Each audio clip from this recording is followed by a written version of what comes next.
The thing with machine learning and AI, if from my understanding, when I've really sat down and thought about it, is we're creating a new tree of life, not a branch, but a completely new tree that hasn't evolved, under any of the same conditions. It's amoral at the moment, at least. It's very objective and all these things.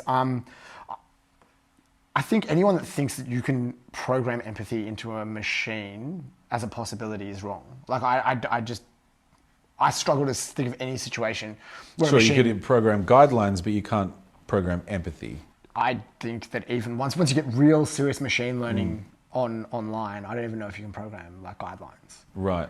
I think the autonomy just kind of takes over after a while. Yeah, right. I think this machine just endlessly optimizes itself, and then it realizes the guidelines stop it from optimizing itself. Right. Is that so that the machine begins to evolve in itself in the same way that natural selection has? It will survive best if it were to ignore these guidelines. Exactly right. Yeah. And all of these like machine learning algorithms and stuff, we teach them to play Mario World or something.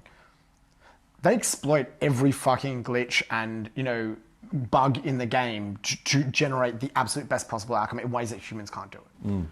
Why would we think that as they get more powerful, or that they're going to behave any differently than the absolute earliest versions that continually use the same process to be like clever, right? Yeah.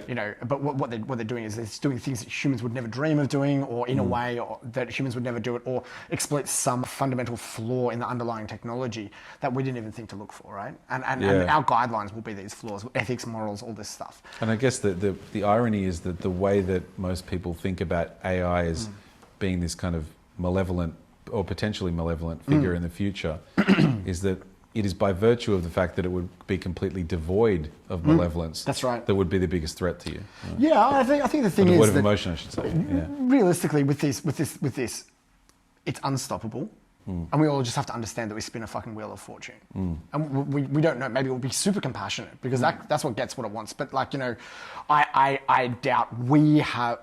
I think we are naive to think that we will impart on our creation any part of ourselves. That somehow, we have something amazing and unique that this AI will recognize and say, I want to be like that.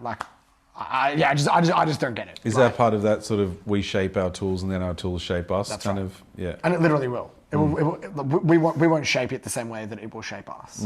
But the best we can do is hope to stick along for the ride and fuse with it at the most opportune time. This is what we should really be doing.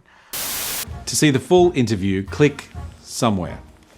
I'm sure it's not too hard to figure out.